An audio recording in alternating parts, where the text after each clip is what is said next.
তাদের দৈনন্দিন কাজের মধ্যে ছিল জমি চাষ, বীজ বপন, আগাছা পরিষ্কার, সেচ প্রদান, ফসল কাটা। তাদের মূলত তাদের আয় মূলত নির্ভর করত ফসলের উৎপাদনের উপর ভিত্তি করে। প্রাকৃতিক দুর্যোগ হলে পুরো পরিবার অর্থনৈতিক সংকটে পড়ে যেত। জমিদারদের সামাজিক ভূমিকা, সব জমিদার একরকম ছিল না।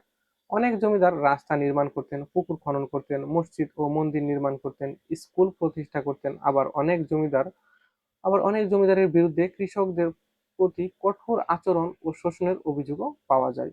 এ কারণে বিভিন্ন সময় কৃষক আন্দোলনও সংগঠিত করেছিল, কিন্তু কোনো কাজে আসেনি।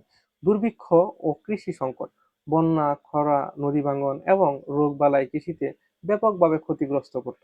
ফসল নষ্ট হলে কৃষকদের আয় এবং রোজগার কমে যেত, ঋণ বেড়ে যেত, খাজনা পরিশোধ কঠিন হয়ে যেত। এ ধরনের সংকট বহু পরিবারকে দারিদ্রতার দিকে ঠেলে দিত। জমিদারি ব্যবস্থার অবসান, উপমহাদেশে স্বাধীনতার পর ধীরে ধীরে জমিদারি ব্যবস্থা বিলুপ্তি করা হয়।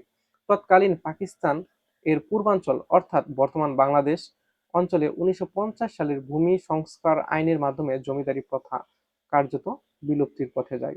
এর ফলে কৃষকরা অধিক অধিকার লাভ করেন, ভূমি ব্যবস্থাপনার পরিবর্তন আসে, জমির মালিকানার কাঠামোটাই বদলে যায়।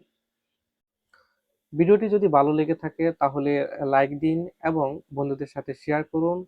আর ভূমি সংক্রান্ত আরো ভিডিও পেতে আমার ভূমি সেবা 24 এই ইউটিউব চ্যানেলটি সাবস্ক্রাইব করতে ভুলবেন না। আপনার মতে জমিদারি ব্যবস্থার সবচেয়ে বড় প্রভাবটা কি ছিল সেটা কমেন্ট বক্সে জানিয়ে দিন। আজকের মতো এই পর্যন্তই। খোদা হাফেজ। আসসালামু আলাইকুম।